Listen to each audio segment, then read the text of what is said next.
بسم اللہ الرحمن الرحیم الحمد للہ رب العالمین والصلاة والسلام علی خاتم الانبیاء والمرسلین وعلی آلہ واصحابہ وامتہ اجمعین صدق اللہ العظیم سبحان ربک رب العزۃ عما یصفون وسلام علی المرسلین والحمد للہ رب العالمین اللہم صلی علی سیدنا محمد وعلی آل سیدنا محمد وبارک وسلم اللہم صلی علی سیدنا محمد وعلی آل سیدنا محمد وبارک وسلم اللہم صلی علی سیدنا محمد وعلی آل سیدنا محمد وبارک وسلم اما بعد۔ اللہ تبارک و تعالیٰ نے اپنے بے انتہا فضل و رحمت اور بندوں پر شفقت کی وجہ سے کچھ خاص مواقع ایسے عنایت فرمائے ہیں جن میں بندوں کو مغفرت و رحمت اور ثواب حاصل کرنے کا سنہرا موقع حاصل ہوتا ہے۔ ان موقعوں میں جس طرح رمضان المبارک اور شب قدر ہے، ایک موقع پر 15 شعبان کی رات بھی ہے جس میں اللہ تبارک و تعالیٰ کی طرف سے بے شمار لوگوں کی مغفرت کا ذکر روایتوں میں وارد ہوا ہے۔ اسی لیے اس رات کو لیلۃ البرات کہتے ہیں، یعنی جہنم اور عذاب سے چھٹکارے اور خلاصی کے فیصلے کی رات۔ شب برات کی فضیلت میں جو روایت کتابیں مذکور ہے ان میں اکثر کا ضعف معلوم ہے، مگر چونکہ وہ متعدد ہے اور بعض کا ضعف ہلکا ہے، اس لیے ان کے مجموعے سے اس رات کی فضیلت ثابت ہوتی ہے۔ یہی بات علماء محققین نے بیان فرمائی ہے، جیسا کہ اس کتاب کے مطالعے سے، اس بیان کے مطالعے سے ظاہر ہوگی۔ لیکن بہت سی باتیں بھی شب برات کے غلط متعلق کتابوں میں لکھی جاتی ہے، لکھی گئی اور لوگوں میں مشہور بھی ہے۔ علماء محققین نے ان کی تردید کی ہے۔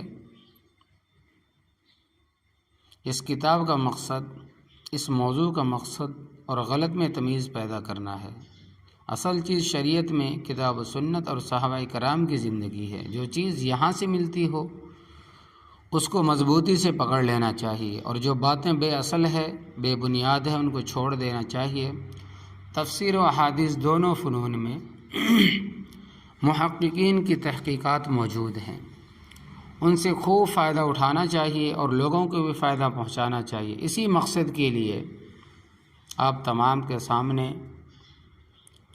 میں حاضر ہوا ہوں، اور اللہ تبارک و تعالی ہم تمام مسلمانوں کے سے سن پر عمل کرنے کی توفیق عطا فرمائے، اور اللہ تبارک و تعالی آپ کی بھی ہماری بھی نجات عطا فرمائے۔ تو فرماتے ہیں کہ حضرت معاذ ابن جبل رضی اللہ تعالیٰ عنہ سے روایت ہے کہ حضرت صلی اللہ علیہ وسلم نے فرمایا کہ اللہ تبارک و تعالیٰ 15ویں شعبان کی رات میں، یعنی 14 اور 15ویں شعبان کی درمیانی رات میں اپنی تمام مخلوقات کی طرف توجہ فرماتے ہیں۔ مشرک اور دشمنی رکھنے والے کے سوا مخلوق کی مغفرت فرما دیتے ہیں۔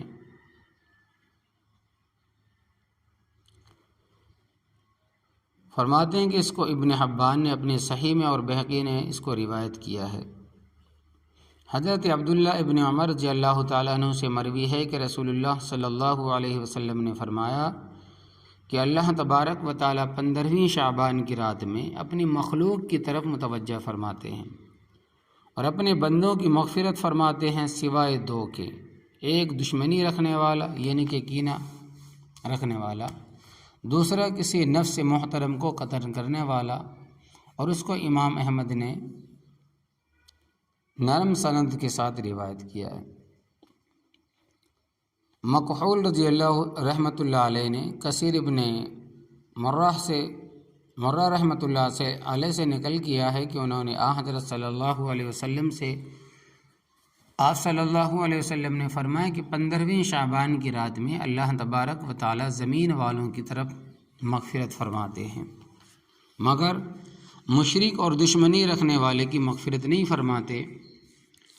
محقول رحمۃ اللہ علیہ نے ابو ثعلبہ رضی اللہ تعالیٰ عنہ سے روایت نقل کیا ہے کہ نبی کریم صلی اللہ علیہ وسلم نے فرمایا، اللہ تبارک و تعالیٰ 15ویں شعبان کی رات میں اپنے بندوں کی طرف متوجہ فرماتے ہیں، پھر مومنین کی طرف، مومنین کی مغفرت فرما دیتے ہیں اور کافروں کو چھوڑ دیتے ہیں، یعنی ان کی سزا کو مؤخر کر دیتے ہیں، اور دشمنی کرنے والوں کو بھی چھوڑ دیتے ہیں، یہاں تک کہ وہ دشمنی کو چھوڑ دے۔ اس کو طبرانی اور بہقی نے بھی روایت کیا ہے۔ علاء ابن حارث رحمۃ اللہ علیہ سے روایت ہے کہ حضرت عائشہ رضی اللہ تعالی عنہ نے فرمایا کہ ایک رات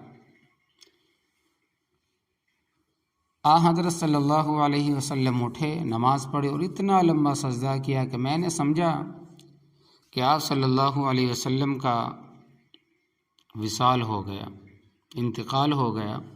یہ دیکھ کر میں اٹھی اور آپ صلی اللہ علیہ وسلم کے انگوٹھے کو حرکت دی تو آپ صلی اللہ علیہ وسلم ہلے اور واپس ہوئے۔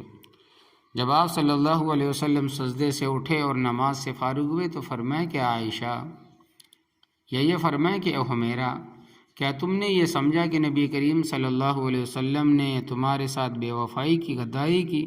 میں نے کہا کہ نہیں یا رسول اللہ صلی اللہ علیہ وسلم، خدا کی قسم، لیکن میں نے یہ سمجھا کہ آپ کا انتقال ہو گیا، اس لیے کہ آپ نے سجدہ طویل کیا ہے۔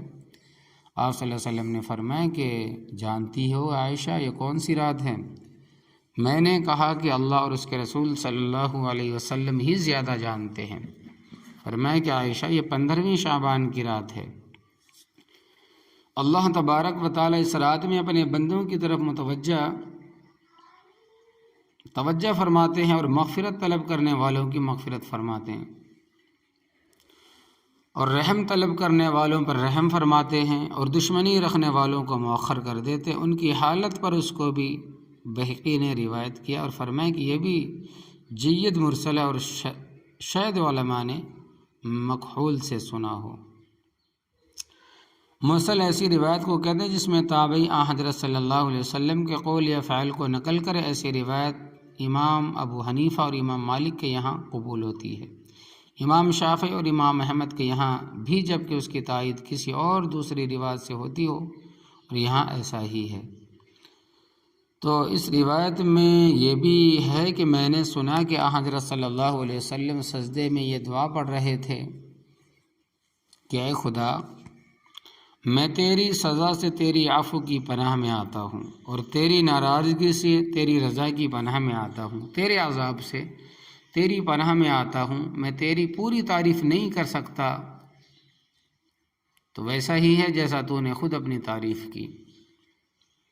حضرت عائشہ رضی اللہ تعالیٰ عنہ سے مروی ہے کہ نبی کریم صلی اللہ علیہ وسلم میرے یہاں تشریف لائے، اپنے دونوں کپڑے اتارے اور لیٹے، پھر ابھی پورا آرام بھی نہیں فرمایا کہ اٹھے اور دونوں کپڑے پہن کر چل دیے۔ مجھے بہت غیرت لاحق ہوئی، میں نے سمجھا کہ اپنی دوسری کسی بیوی کے یہاں تشریف لے گئے، میں بھی پیچھے پیچھے چلی۔ آپ صلی اللہ علیہ وسلم کو بقیع مدینے کے قبرستان میں پایا۔ آپ مومن مردوں اور عورتوں اور شہداء کے لیے دعائیں مغفرت کر رہے تھے۔ میں نے اپنے جی میں کہا، دل میں کہا، میرے ماں باپ آپ صلی اللہ علیہ وسلم پر قربان ہوں، آپ اپنے رب کی حاجت میں ہیں اور میں اپنی ضرورت میں ہوں۔ میں واپس کمرے میں آئی، میرا سانس چڑھ رہا تھا۔ آپ صلی اللہ علیہ وسلم بھی میرے بعد تشریف لائے اور پوچھا کہ عائشہ، یہ تیرا سانس کیوں چڑھ رہا ہے؟ میں نے اپنا واقعہ بیان کیا۔ آپ صلی اللہ علیہ وسلم نے فرمایا کہ تم ڈر رہی تھی کہ اللہ اور اس کے رسول صلی اللہ علیہ وسلم تم پر ظلم کریں گے۔ میرے پاس جبرائیل علیہ السلام آئے اور فرمایا کہ 15ویں شعبان کی رات ہے، اس میں اللہ تبارک و تعالیٰ کی طرف سے قبیلہ بنو کلب کی بکریوں کے بال کے برابر لوگوں کو جہنم کی آگ سے آزاد کرتے ہیں، لیکن مشرک، دشمنی رکھنے والے، رشتے کو کاٹنے والے، آزار کو ٹخنے سے نیچے لٹکانے والے، یعنی کہ پائجامہ، لنگی، پینٹ کو ٹخنوں سے نیچے پہننے والے، والدین کی نافرمانی کرنے والے، شراب کی عادت والے کی طرف نہیں دیکھتے، ناحق قتل کرنے والے۔ پھر آپ صلی اللہ علیہ وسلم نے اپنے دونوں کپڑے اتارے اور مجھ سے فرمایا کہ مجھ کو اجازت دیتی ہو کہ میں اس رات میں قیام کروں؟ میں نے کہا کہ میرے ماں باپ آپ پر قربان ہو۔ پھر آپ صلی اللہ علیہ وسلم کھڑے ہوئے، نماز پڑھنے لگے، رات میں لمبا سجدہ کیا، حتیٰ کہ میں نے گمان کیا کہ آپ صلی اللہ علیہ وسلم کی جو روح ہے وہ قبض ہو گئی۔ میں اٹھی اور آپ صلی اللہ علیہ وسلم کو تلاش کرنے لگی، اس لیے کہ کمرے میں چراغ نہ رہا ہوگا۔ میرے ہاتھ آپ صلی اللہ علیہ وسلم کے قدموں کے باطنی حصے پر پڑا تو آپ نے حرکت دی، اس سے مجھ کو خوشی ہوئی۔ میں نے سنا آپ صلی اللہ علیہ وسلم سجدے میں کہہ رہے تھے وہی دعا جو حدیث میں اوپر گزری ہے۔ صبح کو میں نے اس کا تذکرہ کیا تو فرمایا کہ اس دعا کو سیکھو اور سکھاؤ۔ جبرائیل علیہ السلام نے مجھ کو یہ کلمات سکھائے اور مجھ سے کہا ہے کہ سجدے میں ان کو دہراؤں۔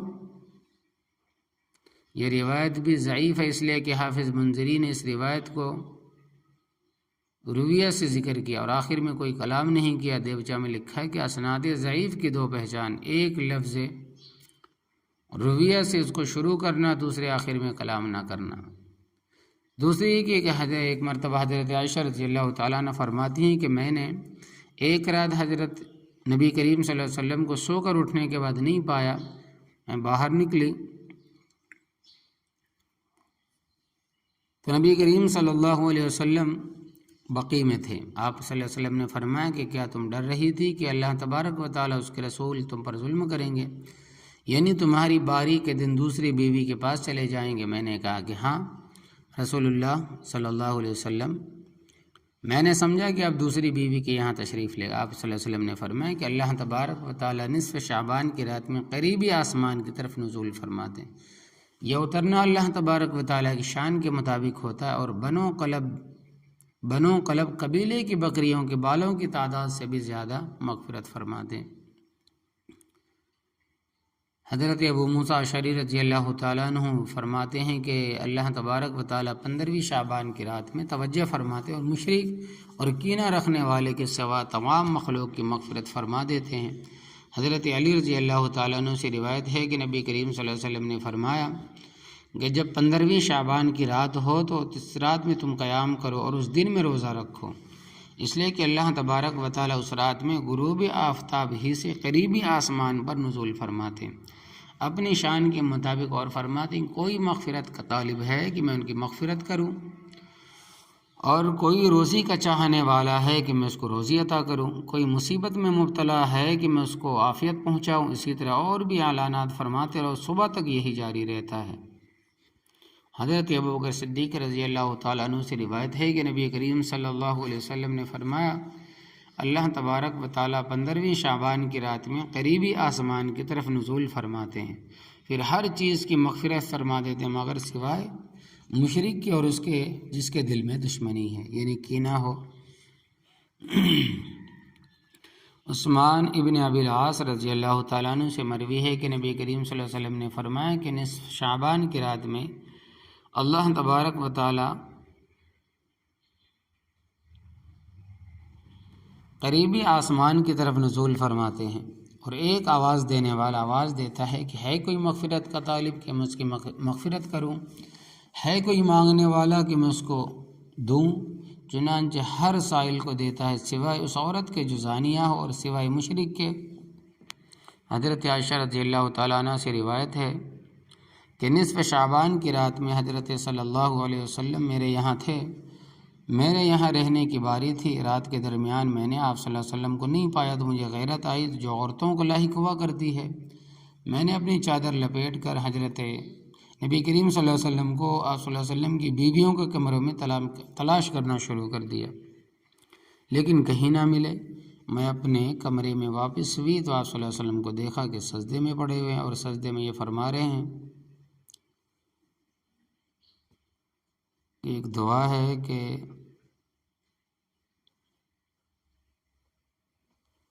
سجد لک خیالی وسوادی وآمن بک فؤادی فہذہ یدی وما جنیت بہا علی نفسی یا عظیم یجزی لکل عظیم اغفر الذنب العظیم سجد وجہہ للذی خلقہ وشق سمعہ وبصرہ۔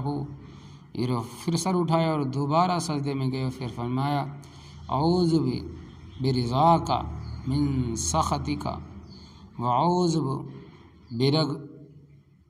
بعفوک من عقابك وأعوذ بك منك أنت كما أثنيت على نفسك أقول كما قال أخي داود اغفر وجهي في التراب لسيدي وحق له أن يسجد. پھر سر اٹھایا اور فرمایا کہ اللہم ارزقنی قلبا تقیا من الشر نقیا لا جافیا ولا شقیا. پھر نماز سے فارغ ہو کر میرے ساتھ چادر میں سو گئے. میری جو سانس تھی وہ چڑھ رہی تھی تو فرمایا کہ اے حمیرہ یہ کیسا سانس ہے؟ میں نے بتایا تو اپنے ہاتھوں میں سے میرے گھٹنوں کو سہلایا. فرمایا کہ ان ٹانگوں نے اس رات بہت زحمت اٹھائی. یہ رات نصف شعبان کی رات ہے، اس میں اللہ تبارک و تعالیٰ قریبی آسمان کی طرف نزول فرماتے اور اپنے بندوں کی مغفرت فرما دیتے. مشرک اور دشمنی رکھنے والوں کو چھوڑ کر اس کو سب کی مغفرت فرما دیتے. تو شب برات کی فضیلت میں جتنی روایت وارد ہوئی ان میں کوئی بھی ایسی نہیں جو کلام سے خالی ہو. مولانا یوسف بن نوری رحمۃ اللہ علیہ فرماتے ہیں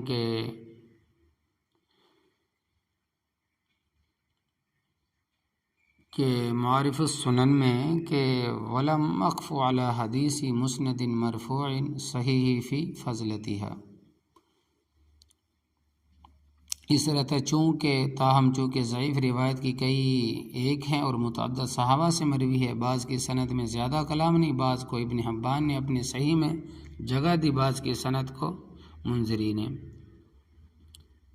اسی طرح فرماتے ہیں کہ دیکھیں کہ ان سب چیزوں میں ان حدیث سے معلوم ہوا کہ جو فضیلت اس رات کی ہے وہ یہ ہے کہ شروع رات ہی سے اللہ تبارک و تعالی بندوں کی طرف توجہ فرماتے ہیں اور توبہ کرنے والوں استغفار کرنے والوں کی مغفرت فرماتے ہیں. اس لیے ہر مسلمان کو چاہیے کہ اس موقع کو غنیمت سمجھے، اللہ تبارک و تعالیٰ کی طرف متوجہ ہو کر اپنے گناہوں پر ندامت کے آنسو بہائیں، گناہوں سے باز رہنے کا اللہ تبارک و تعالیٰ کی بارگاہ میں عہد کرے. اللہ تبارک و تعالیٰ سے اپنے گناہوں کی مغفرت کا طالب بنے، اپنے لیے بھی تمام مسلمانوں کے لیے مردوں زندوں کے لیے بھی دعائیں مغفرت کرے، اور اس امید کے ساتھ کہ اللہ تبارک و تعالیٰ ضرور مغفرت فرمائیں گے اور رحم کریں گے. تو حدیثوں سے معلوم ہوا کہ اس مبارک رات میں بھی کچھ اللہ تبارک و تعالیٰ کے بندے اللہ تبارک و تعالیٰ کی مغفرت سے محروم رہتے ہیں. وہ ہے مشرک، دشمنی رکھنے والے، شراب پینے والے، والدین کی نافرمانی کرنے والے، لنگی پائجامہ وغیرہ ٹخنوں سے نیچے پہننے والے، زنا کرنے والے، کسی محترم نفس کو قتل کرنے والے، رشتہ داروں سے قطع تعلق کرنے والے. اس لیے ہر مسلمان خیال کرے کہ ان گناہوں میں سے کوئی بھی گناہ اس کے اندر ہو تو خصوصیت سے اس سے توبہ کرے اور مغفرت کی دعا کرے. ورنہ یہ مبارک رات جس میں اللہ تبارک و تعالیٰ کی طرف سے رحمت اور مغفرت کی بارش ہوتی ہے آ کر چلی جائے گی اور وہ اسی طرح محروم رہے گا. اگر کسی کا حق دبایا ہے، ستایا ہے، تکلیف دی ہے تو معافی بھی مانگے اور اس کا حق بھی ادا کرے. اس لیے کہ حقوق العباد کا ضابطہ یہ ہے کہ بندوں کے معاف کیے بغیر اللہ تبارک و تعالیٰ بھی معاف نہیں فرماتے. جیسا کہ حدیثوں میں اس کو بیان کر دیا گیا ہے کہ اللہم اغفر لنا وللمؤمنین والمؤمنات والمسلمین والمسلمات الاحیاء منہم والاموات.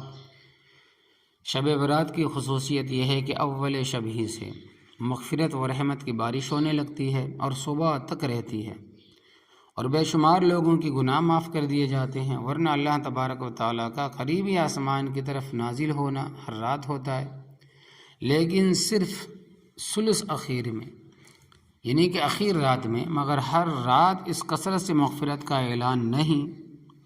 مگر یاد رہے کہ شب برات کی روایت ضعیف ہے اور ہر رات آخری تیا حصے میں نزول کی روایت کا بالکل صحیح ہے. اس لیے یوں سمجھنا چاہیے کہ اللہ تبارک و تعالیٰ نے قدردانوں کے لیے ہر رات مغفرت و رحمت حاصل کرنے کا موقع عنایت فرمایا، اور اللہ تبارک و تعالیٰ کی بے پایاں رحمت کا تقاضا بھی یہی تھا کہ ہر روز یہ موقع گناہ گاروں کو ملا کرے. اس لیے حضرت صلی اللہ علیہ وسلم ہر رات اٹھ کر عبادت فرماتے تھے اور لمبی لمبی رکعت اور رکوع اور سجدے والی نماز پڑھتے تھے. امت کو حضرت صلی اللہ علیہ وسلم کی اس سنت کو ہرگز نہیں بھولنا چاہیے. حضرت ابو ہریرہ رضی اللہ تعالیٰ عنہ فرماتے ہیں کہ نبی کریم صلی اللہ علیہ وسلم نے فرمایا کہ ہمارا رب تبارک و تعالی ہر رات قریبی آسمان کی طرف نزول فرماتا ہے جب رات کا آخری تہائی حصہ باقی رہ جاتا ہے۔ فرماتے ہیں کون ہے جو مجھ سے دعا کرتا ہے کہ میں اس کی دعا قبول کروں، اور کون ہے جو مجھ سے مانگتا ہے کہ میں ان کو دوں، کون ہے جو مجھ سے مغفرت کا طالب ہے کہ میں ان کی مغفرت کروں۔ مسلم کی ایک روایت میں ہے کہ پھر دونوں ہاتھ پھیلاتا ہے اور فرماتا ہے کہ کون ہے جو قرض دے ایسی ذات کو جو نہ محتاج ہے نہ ظالم۔ صبح تک یہ سلسلہ چلتا رہتا ہے۔ عمر بن عتبہ فرماتے ہیں کہ نبی کریم صلی اللہ علیہ وسلم نے فرمایا کہ اللہ تبارک و تعالیٰ بندوں سے زیادہ قریب رات کے آخری حصے میں ہوتا ہے۔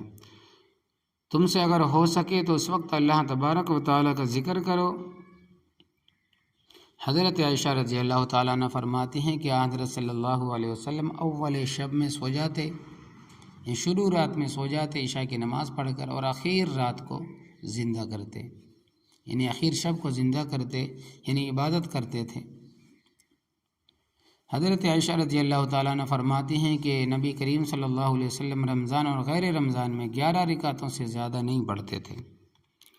4 پڑھتے تھے، مت پوچھو کتنی اچھی اور لمبی، پھر 4 پڑھتے تھے، مت پوچھو کتنی اچھی اور لمبی، یعنی بہت لمبی اور اچھی، پھر 3 رکعت وتر پڑھتے۔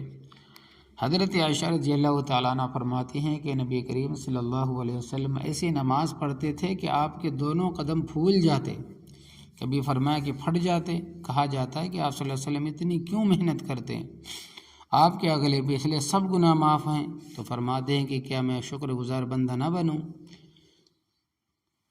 بخاری شریف کی روایت ہے۔ حضرت عمر رضی اللہ تعالیٰ عنہ رات کو آخری حصے میں اپنی بیویوں کو بھی اٹھاتے تھے تاکہ وہ نماز پڑھے، پھر روایت تلاوت فرماتے جس کا ترجمہ یہ ہے کہ اپنے گھر والوں کو نماز کا حکم دو اور خود بھی اس پر جمے رہو، ہم تم سے روزی نہیں مانگتے، ہم تم کو روزی دیں گے، اور اچھا انجام تقویٰ ہے۔ تو اس طرح کی بہت سی صحیح روایت ہے جن سے معلوم ہوتا ہے کہ ہمیشہ آپ صلی اللہ علیہ وسلم رات کو نماز پڑھنے کا اہتمام فرماتے، صبح کو بھی آپ صلی اللہ علیہ وسلم اس کی ترغیب فرماتے، صحابہ اس کا اہتمام کرتے۔ قرآن پاک میں بھی اس کا تذکرہ ہے کہ شب برات کی ضعیف احادیث کی وجہ سے اگر ہم عبادت کا اہتمام کرتے ہیں اور کرنا چاہیے تو تمام راتوں میں بھی ضرور اس کا اہتمام کرنا چاہیے، اس لیے کہ ہر رات اخیر حصے میں اللہ تبارک و تعالیٰ کا نزول ہوتا ہے اور دعا کے لیے بلایا جاتا ہے۔ حضرت صلی اللہ علیہ وسلم اور صحابہ کرام اس کا اہتمام کرتے تھے۔ قرآن و حدیث میں اس کی ترغیب موجود ہے، کوئی عبارت محض رواجی طور پر نہیں کرنی چاہیے۔ اسی طرح مذکورہ روایت میں سے ایک دو روایت میں رات کو اٹھ کر حضرت صلی اللہ علیہ وسلم کا قبرستان جانا بھی مذکور ہے۔ یہ بات بھی شب برات کی خصوصیات میں سے نہیں بلکہ دوسری صحیح روایت سے بھی آپ کا رات کے آخری حصے میں قبرستان جانا ثابت ہے۔ حضرت عائشہ رضی اللہ تعالیٰ عنہ فرماتی ہیں کہ جب بھی نبی کریم صلی اللہ علیہ وسلم کی میرے یہاں رات کو رہنے کی باری ہوتی تو آخر رات میں بقیع مدینے کے قبرستان جاتے اور یہ فرماتے، السلام علیکم دار قوم مؤمنین واتاکم ما توعدون، یعنی اے مومنین کے قبرستان والو، تم پر سلامتی ہو، تمہاری موت آ گئی جس کا تم سے وعدہ کیا جا رہا تھا، کل قیامت کی طرف تم جا رہے ہو، ہم بھی تمہارے ساتھ انشاءاللہ مل جائیں گے، یا اللہ بقی والوں کی مغفرت فرما۔ امام نووی رحمۃ اللہ لکھتے ہیں کہ اس سے معلوم ہوا کہ زیارت قبور اور قبر والوں کو سلام کرنا اور ان کے لیے دعا مغفرت کرنا مستحب ہے۔ صحیح مسلم ہی کی ایک اور روایت میں ہے کہ حضرت عائشہ رضی اللہ تعالیٰ عنہ اسی طرح کی تفصیل ذکر کرتی ہیں کہ جیسی شب برات کے بارے میں گزری، اور معلوم ہے کہ مسلم شریف کی سب روایتیں صحیح مانی جاتی ہے۔ فرماتے ہیں کہ جب میری یہ رات کی باری آئی جس میں حضرت صلی اللہ علیہ وسلم میرے پاس تھے، آپ صلی اللہ علیہ وسلم تشریف لائے، اپنی چادر رکھی، چپل نکال کر اپنے پاؤں کے پاس رکھ لیے، اپنی لنگی کا کنارہ بستر پر بچھایا، پھر لیٹ گئے۔ اتنی دیر لیٹے رہے کہ سمجھا کہ میں سو گئی۔ پھر اپنی چادر آہستہ سے لی اور آہستہ سے چپل پہنی اور آہستہ سے دروازہ کھولا، پھر آہستہ سے اس کو بند کیا اور چل دیے۔ میں نے بھی اپنے ازار اور کرتے کو پہنا، اوڑھنی اوڑھی اور آپ صلی اللہ علیہ وسلم کے پیچھے چل نکلی۔ حضرت صلی اللہ علیہ وسلم بقی گئے، کھڑے رہے اور دیر تک کھڑے رہے، پھر اپنے ہاتھوں کو 3 مرتبہ اٹھایا، پھر واپس ہوئے، میں بھی واپس ہوئی۔ نبی کریم صلی اللہ علیہ وسلم تیز چلے، میں بھی تیز چلی، اور آپ صلی اللہ علیہ وسلم تیز ہوئے، میں بھی تیز ہوئی۔ میں حضرت صلی اللہ علیہ وسلم سے پہلے اندر آ گئی، جیسے ہی میں لیٹی آپ آ گئے۔ پوچھا کہ عائشہ کیوں تیرا سانس تیز چل رہا ہے اور پیٹ اونچا ہو رہا ہے؟ میں نے کہا کوئی بات نہیں۔ آپ صلی اللہ علیہ وسلم نے فرمایا بتاؤ ورنہ اللہ تبارک و تعالیٰ مجھے بتا دیں گے۔ میں نے کہا کہ یا رسول اللہ میرے ماں باپ آپ پر قربان ہو۔ پھر میں نے سارا واقعہ بیان کیا۔ آپ صلی اللہ علیہ وسلم نے فرمایا تم وہی شخص تھی جو آگے نظر آ رہا تھا؟ میں نے کہا جی ہاں۔ پھر آپ صلی اللہ علیہ وسلم نے میرے سینے میں گھونسا مارا جس کی چوٹ مجھے محسوس ہوئی۔ پھر فرمایا کہ تو نے یہ سمجھا کہ اللہ اور اس کے رسول صلی اللہ علیہ وسلم تم پر ظلم کرتے ہیں؟ حضرت عائشہ رضی اللہ تعالیٰ نے فرمایا کہ لوگ کسی بات کو جتنا ہی چھپائیں اللہ تبارک و تعالیٰ آپ صلی اللہ علیہ وسلم کو بتا ہی دیتے ہیں۔ ہاں، آپ صلی اللہ علیہ وسلم نے فرمایا کہ جبرائیل علیہ السلام میرے پاس آئے، تم سے چھپا کر مجھے پکارا، میں نے بھی تم سے چھپا کر ان کو جواب دیا، اور اس وقت اندر نہیں آتے بلکہ جب تم اپنے کپڑے اتار دیتی ہو۔ میں نے سمجھا کہ تم سو گئی، اس لیے اٹھانا پسند نہیں کیا، اور خیال کیا کہ تم کو وحشت ہوگی۔ جبرائیل علیہ السلام نے کہا کہ آپ کے رب آپ کو حکم دیتے ہیں کہ بقی والوں کے پاس جا کر ان کے لیے دعائے مغفرت کرو۔ حضرت عائشہ رضی اللہ تعالیٰ عنہ نے پوچھا کہ وہاں جا کر کیا کریں؟ آپ صلی اللہ علیہ وسلم نے فرمایا کہ یہ کہو السلام علی اہل الدیار من المؤمنین والمسلمین ویرحم اللہ المستقدمین منا والمستاخرین وإنا انشاء اللہ بکم لاحقون۔ اے مومن اور مسلم گھر والو، تم پر سلامتی ہو، اللہ تبارک و تعالی ہم میں سے اگلے پچھلے لوگوں پر رحم فرمائے، انشاءاللہ تبارک و تعالی ہم بھی تم سے جا ملیں گے۔ اس روایت میں شب برات یا کسی خاص رات کا کوئی ذکر نہیں، اور اس سے پہلی روایت سے معلوم ہوتا ہے کہ جب بھی حضرت عائشہ رضی اللہ تعالی عنہ کے یہاں نبی کریم صلی اللہ علیہ وسلم رہنے کی باری ہوتی تو آپ صلی اللہ علیہ وسلم قبرستان تشریف لے جاتے۔ شب برات میں قبرستان جانے کے ساتھ ہم کو دیکھنا ہے کہ ان صحیح حدیثوں پر ہم کتنا عمل کرتے ہیں۔ حضرت بریدہ اسلم رضی اللہ تعالیٰ عنہ فرماتے ہیں کہ نبی کریم صلی اللہ علیہ وسلم نے فرمایا کہ تم کو زیارت قبور سے منع کیا کرتا تھا، لیکن اب کہتا ہوں کہ قبروں کی زیارت کیا کرو۔ ایک حدیث میں اس سے موت کی یاد آتی ہے۔ تو اس حدیث میں دن اور رات کی بھی کوئی قید نہیں، جب کسی کو موقع ہو قبرستان جانا چاہیے اور اپنی موت کو یاد کرنا چاہیے، اور مرحومین کے لیے دعائے مغفرت و رحمت وغیرہ کرنی چاہیے۔ صرف شب برات میں اس عمل کو کر کے سال بھر کی فرصت نہیں سمجھ لینی چاہیے۔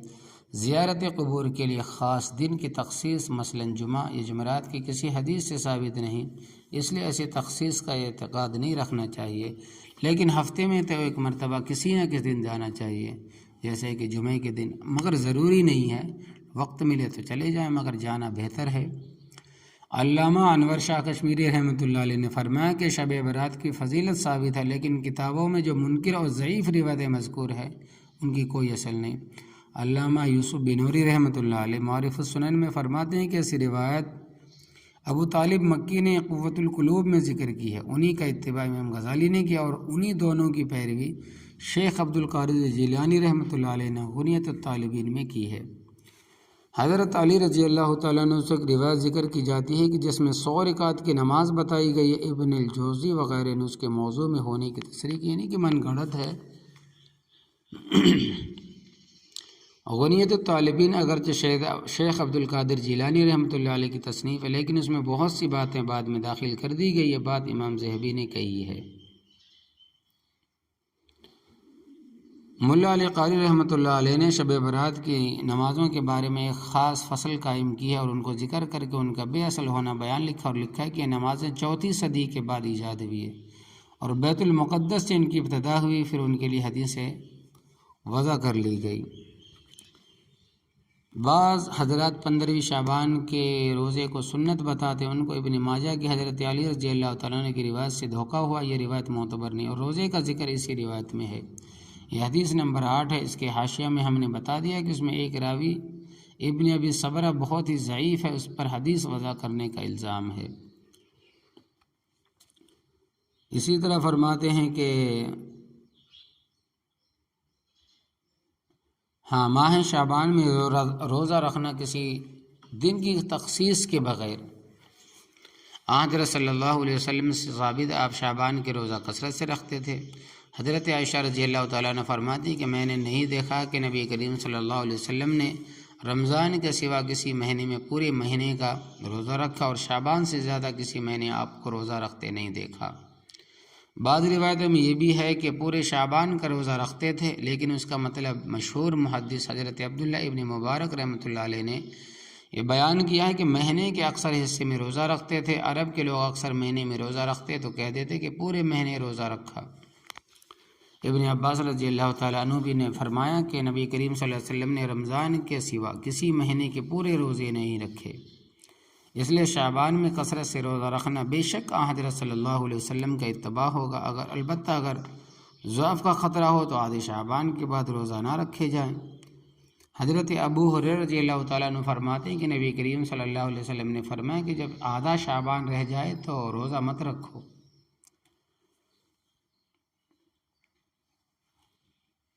امام طحاوی نے اس نہیں کو شفقت کی نہیں قرار دیا اور لکھا ہے کہ جس کو ضعف لاحق ہو جاتا ہو، کمزوری لاحق ہو جاتا ہو، اس کو ہم یہی کہیں گے کہ آدھے شعبان کے بعد روزے نہ رکھے، تاکہ رمضان کے روزے جو فرض ہیں ان کو اچھی طرح رکھ سکے۔ اسی طرح رمضان کے خیال سے اس سے ایک روز یا 2 روز قبل بھی روزہ نہ رکھے۔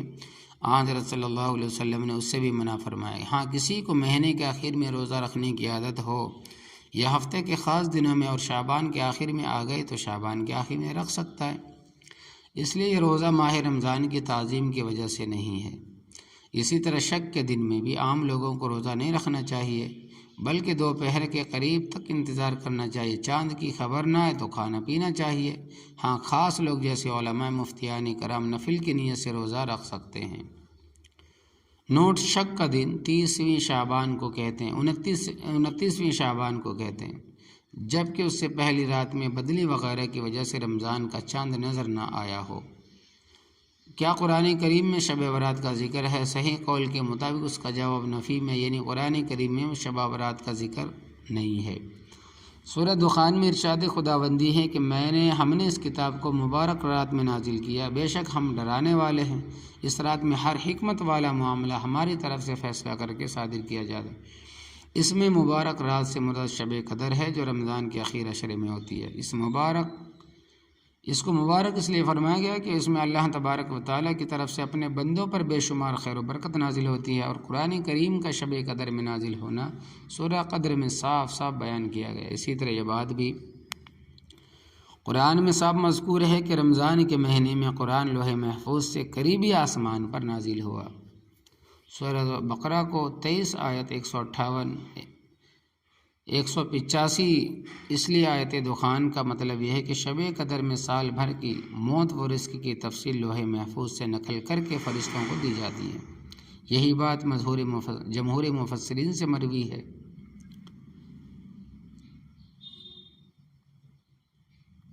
آگے فرماتے ہیں کہ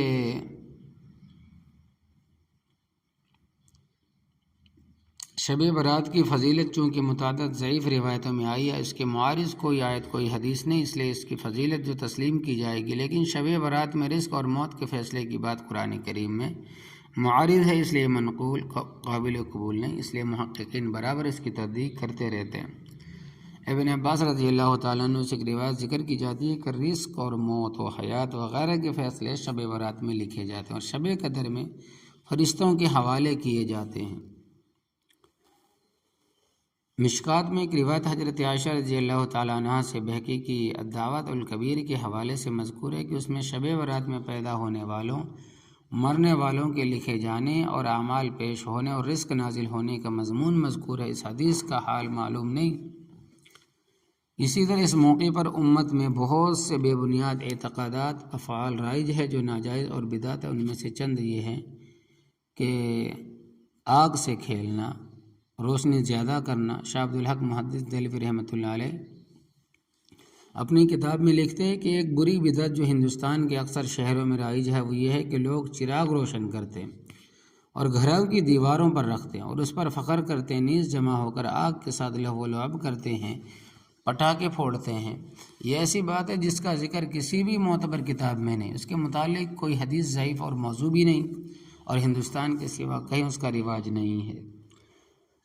غالباً یہ بدعت ہندوؤں کے تہوار دیوالی سے ہندوستان کے مسلمانوں نے لے لی ہے، اس لیے کہ ہندوستان کے مسلمانوں میں ہندوؤں کے ساتھ رہنے کی وجہ سے بہت سی بدعتیں آ گئی ہے۔ حدیث میں آئے کہ جو کسی قوم سے مشابہت اختیار کرے وہ انہی میں سے ہے، اس لیے مسلمانوں کو اس سے بالکل احتراز کرنا چاہیے، اس میں ایک پیسہ بھی خرچ کرنا بالکل حرام ہے۔ بچوں کے ہاتھ میں اس کے لیے جو پیسے دیا جائے گا اس کا سخت گناہ ہوگا۔ شاہ صاحب فرماتے ہیں کہ بعض علماء نے کہا کہ خاص راتوں میں زیادہ روشنی کرنا بہت بری بدعت ہے، شریعت میں اس کے مستحب ہونے کی کوئی دلیل نہیں۔ علی ابن ابراہیم نے فرمایا کہ یہ بدعت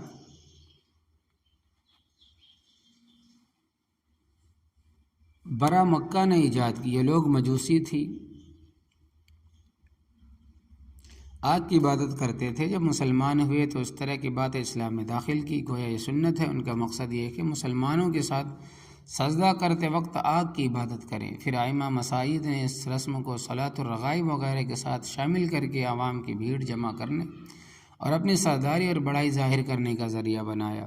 8ویں صدی ہجری کے شروع میں ائمہ ہدیٰ نے اس طرح کے منکرات کو ختم کرنے کی کوشش کی اور مصر شام سے منکرات ختم ہو گئے۔ غور کرنے کی بات ہے کہ رسول اللہ صلی اللہ علیہ وسلم کے گھر میں تو شب برات میں بھی چراغ نہیں تھا، جیسا کہ گزشتہ روایت سے بھی ظاہر ہے کہ آپ صلی اللہ علیہ وسلم کی امتی اور آپ کی محبت کا دم بھرنے والے چراغ زیادہ کرنے میں ثواب سمجھے، کس قدر افسوس کی بات۔ اسی طرح حلوے کی رسم، بعض لوگ حلوہ پکانے کو ضروری سمجھتے ہیں، اس کے بغیر ان کی شب برات ہی نہیں ہوتی، یہ بالکل بے اصل اور غلط رسم ہے۔ بعض یہ کہتے ہیں کہ نبی کریم صلی اللہ علیہ وسلم کا جب دندان مبارک شہید ہوا تو حلوہ نوش فرمایا۔ کوئی کہتا ہے کہ حضرت حمزہ رضی اللہ تعالیٰ عنہ اس دن شہید ہوئے تھے، یہ ان کی فاتحہ ہے۔ یہ بالکل موضوع اور غلط قصہ ہے، اس کا اعتقاد رکھنا بالکل جائز نہیں، بلکہ عقلاً بھی ممکن ہے، اس لیے کہ احد کا واقعہ شوال میں پیش آیا نہ کہ شعبان میں۔ بعض یہ کہتے ہیں کہ شب برات میں مردوں کی روحیں گھروں میں آتی ہیں اور دیکھتی ہیں کہ ہمارے لیے کچھ پکا ہے یا نہیں، یہ بالکل بے اصل، اس کا کوئی ثبوت نہیں ہے۔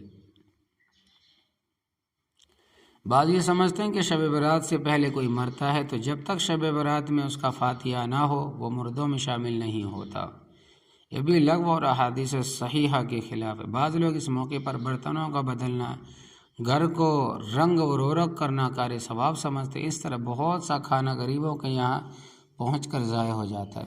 اس رات میں اس خاص عمل کا کوئی ذکر نہیں، بغیر التزام کے کوئی بھی عبادت کی جا سکتی ہے، لیکن کسی خاص عبادت کا التزام صحیح نہیں، اس لیے اس دن اس رواج کو بھی ترک کرنا چاہیے اور صدقہ و خیرات کے لیے اس رات کی کوئی خصوصیت نہیں سمجھنی چاہیے۔ بعض لوگ بیانات میں یہ حدیث بھی نقل کرتے ہیں کہ نبی کریم صلی اللہ علیہ وسلم نے فرمایا کہ رجب اللہ کا مہینہ اور شعبان میرا اور رمضان میری امت کا، معلوم ہونا چاہیے کہ حدیث موضوع ہے، من گھڑت ہے۔